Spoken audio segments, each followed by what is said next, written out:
Halo 4, I'm gonna let you finish, but the Master Chief Collection, though. Yeah, dog. What's going on, ladies and gents? Welcome to yet another coffee break. It has been way too long. I don't know how long is too long, but too long is too long. And I've got my nice warm drink, and joining me today, the lovely Delementary. Now, Mr. Delementary, who are you for the listeners and viewers, and what do you do in this online world of the interwebs? What's up, BBK? Well, like you said, my name is Delementary, and I am basically a Halo player, a Halo YouTuber, a Halo streamer. I love Halo, is what it comes down to. So basically, I make YouTube videos, and I do commentaries. It's kind of what I enjoy. I've always loved listening to commentaries, making commentaries, talking about Halo, different subjects, and more specifically, I guess you could say the competitive side of Halo. I've always been drawn towards that sort of the competition scene. Yeah, and you have a really nice way with words.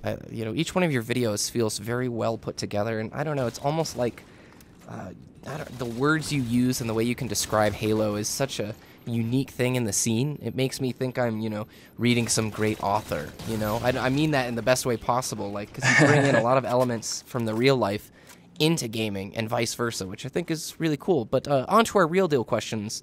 What is your favorite Halo game? Ooh, favorite Halo game? I think I'm going to have to go with Halo 2. Yeah. For two reasons, and I know that's almost a generic answer, it seems, at this point, but like a lot of other people, I guess, in our generation, our age, Halo 2 was the game that I started with. Yeah. So I've always kind of had that emotional attachment to it. That's where I really first got down and dirty and grinded with my friends on their couch. No CEA lands then. You just jumped right into Halo 2? Yeah, well, I mean, I played CE. I said some CEA. buddies.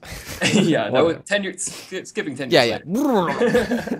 No, I started with CE technically, playing just the campaign. You know, messing around with friends, running around, shooting each other with assault rifles, and trying to stick each other in multiplayer. Nothing really serious. Yeah. But I got a feel for the game, and I knew that I loved it. So when Halo 2 came out, I jumped all over it. I didn't actually get all that involved with the Xbox Live side of Halo 2, just because I didn't actually own my own Xbox at the time. Yep. I just had a lot of friends who were really into it, so I was always over at their house, constantly LANing, playing, grinding split screen, lockout, Halo 2, VR starts. Are those not like some of the best memories ever? I could just think of hours and hours we poured into that game. Pizza? Was there some pizza nights associated with pizza, it? Yeah. Dr. Pepper.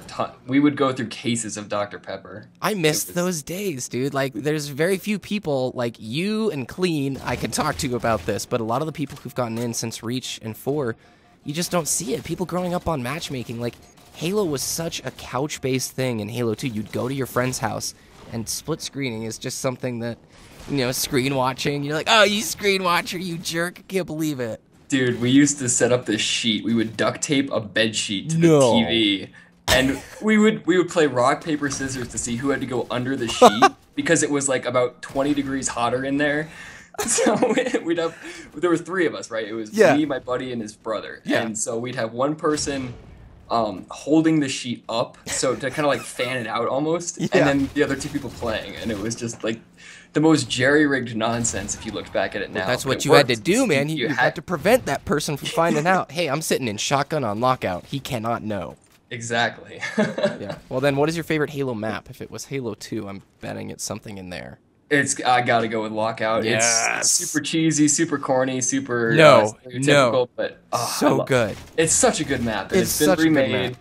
And all the remakes have been good. I've liked most of the remakes. Halo 3, Halo 4. They've done just as well enough, but nothing beats the original Lockout. What is it that had you drawn to competitive Halo in particular? Like, you didn't want to go straight towards the matchmaking side of things. You saw customs and competitive more as your route that you liked. Is that correct? Yeah. And I could say that it probably started way back in those Halo 2 days. Just like you talked about earlier in Halo, it was really that local kind of couch mentality where you were playing against your friends, and you were always going as hard as you could to beat them, because you couldn't say you lost to your friends. So no. it added that personal touch, and that always, I think, kind of carried through with me. I had to always be better than the buddies I played with, and then, I mean, obviously coming into Halo 3 with matchmaking, that sort of carried over, and the rank helped a lot too. The grinding for that next rank, that was always really satisfying. Yeah. So I think it's really, to me, more of the personal connection, Yeah. and just kind of my competitive nature that really drew me towards a game that I could successfully compete in. Agreed. So, local Halo and tournaments.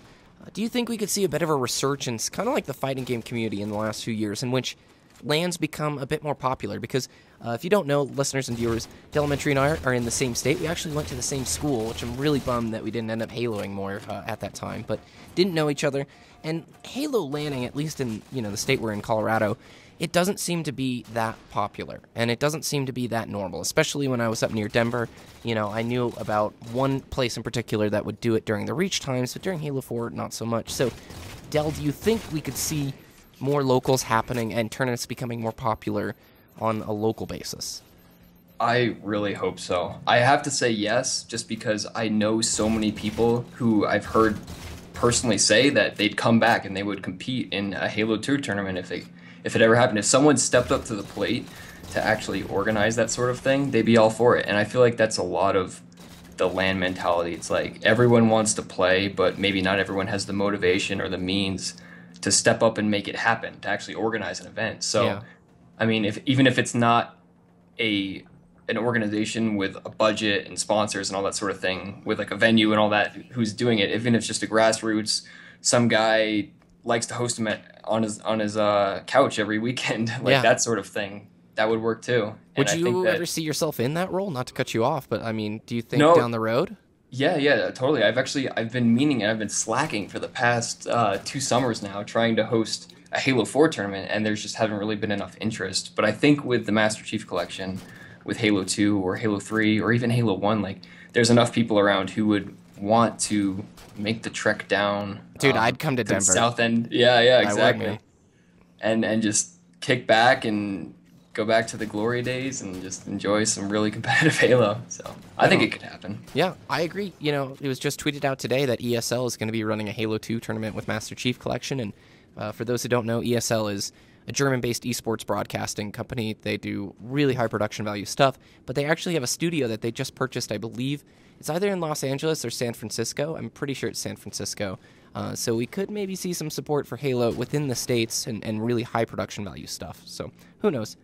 Competitive Halo, though, is often generalized in a very negative light. Without MLG's support and kind of the difficulties that we saw with AGL the last few years, the general competitive scene is mainly doing online events. Is this correct? Yeah, it's definitely correct. And it's kind of a shame too, because online events are fun, but it's really like I keep going back to, it's missing that personal element. It's missing the thing where you can stand up, look over the TV at the guy across the screen from you and be like, "Yo, get out, BR," or whatever. It's really missing that sort of touch that makes it fun. So I'm hoping that these other companies like UGC is holding an event in Yeah, that's right. St. Louis. Mm-hmm. Their 10K Halo 2 tournament in February, I think it is. So little companies like this, I think someone might be able to step up if MLG doesn't end up taking Halo back. Yeah. I think someone will be able to. Then what steps do you think should be taken in order to grow competitive Halo? And what is your outlook towards this? Do you see a sort of a positive future with Halo 5 coming and sort of the teaser they showed with Halo 5 reinventing the arena shooter? It looked like there was a heavy emphasis on maybe some things that would benefit the competitive scene. Yeah, totally. And that made me super optimistic. I've said it in a couple of videos now, and I'm trying to remain as optimistic as possible because I really have a lot of hope in our scene, our game, and our community. And I think the biggest way to grow it, like you were asking, is just through the community itself, like getting the numbers. With the numbers, the scene will grow. If there's a demand for high-paying tournaments, for sponsors, for professional teams, if people want to watch that happen, Yeah. someone's going to step up and fill that role. That people won't ignore the chance to make money off of streams or events or anything like that. Agreed. So I think generating more hype for what makes competitive Halo fun is a good way to bring in new viewers, maybe casual players from Halo or players from other franchises in general, Yeah. who are looking for like a really traditional arena style game that, I mean, obviously COD can't offer that, different franchises can't offer that. So bringing them all in and showing them why Halo is so much fun will help grow the scene and ultimately trickle up to the competitive side of it. Your commentaries really highlight how skills learned from the competitive gaming scene cross over into daily life. This is one of the things I really enjoy in your videos. Can you sort of explain this concept to new viewers who have no idea who you are? Broad strokes, doesn't have to be super specific, but how does this concept function? Oh, well, thank you. I think that one of the biggest points that I try to drive home in a lot of my videos, even though they are Halo related, and sometimes they're very specifically Halo 4 focused or they're Halo 2 focused or whatever they may be, the point that I'm trying to get to in a lot of my videos is that your ability to succeed in Halo often has a lot to do with your own personal mentality in the game. So the psychology that you're putting in towards outplaying opponents, towards how you're feeling about a specific map, it can be a specific connection, the people you're playing against, how you're feeling that day, how you've been eating that day, all those like little things that you don't really think about that would attribute to your success in a game. Those really come back to how you can succeed as a player. So I think that while I do cover kind of higher level Halo analysis and that sort of things, and I will go into gameplay from time to time, I really am drawn towards the mental side of the game and how that affects how successful you are. And as I said, man, you have an incredible way with words. There's a lot of thought and effort that goes into it. You just don't throw up a live gameplay and go, "Hey guys, it's Del, and hold on, pew pew, nice. All right, I'll see you next week. My Twitter's down below." You know what I'm saying? You put a lot of effort into your videos, and it shows. Exactly. Thank you, man. Thank you. I appreciate that. Well, we're now time to the rapid fire. I'm going to ask you as many questions as possible, and you're going to answer as quickly as possible. Are you ready? Yes. Okay. Ralphie or Cam? Ralphie, I'm a buff. Yeah, tea or coffee? Coffee. Coke or Pepsi? Coke. Night at home or night on the town? Definitely a night at home playing Halo. If you were a kitchen appliance, which would you be? And please demonstrate the sound of that appliance. Chink! Your toast is ready. Oh, Automated toast bomb! For the toast bomb. Dropping. Would you rather be Batman or Superman? Definitely Superman. Telekinetic or telepathic? Telepathic. I gotta get in my opponent's head. Seriously, I'd rather throw stuff in my brain. I don't care about. Like, I guess it'd be cool, like, cause no, never mind. No, Dragoon, never mind. Be known for interrupting Taylor Swift or be known for smacking Rihanna. Hold on. I'm gonna let you finish, but I gotta interrupt you first. Oh! Any future projects or things you would like to mention for the listeners? Absolutely. I'm working on a new series as we speak. It's actually breaking down all 4 Halo games that are included with the Master Chief Collection. Right on. Looking in depth at how each of the mechanics have changed over the course of the 13 years since Halo CE released. Nice. So I'll be going kind of rapid fire, quick overview. So if you've played Halo before, you get a quick refresher course on all the different types of mechanics in Halo, like power weapons, spawning, shooting, all that sort of stuff. And if you never played before, you get a quick look at what you'll expect this November with the Master Chief Collection. That sounds awesome. I need that. I want that. And I'm looking forward to it. Where can the viewers find your channel and follow you and support your content? At youtube.com/thedeloperator, or of course talk to me on Twitter. I love hanging out and chatting with you guys. If you can follow me at Deleoperator, or my stream is twitch.tv/Delementary. Right on, dude. Well, thank you so much for coming on. I really enjoyed it, and hopefully we can enjoy a cup of coffee together in the future, and let's wreck a local tournament. Come on, let's get some Colorado gaming going. Yeah, a little coffee, a little Halo. I'm going to four-shot you, so watch That's out. all right. That's all right. As long as I can look, above the sheet, I'm cool with it. Yeah, I'll take down low. All right, right on. Have a good day, man. All right, awesome. Thanks, man. Peace.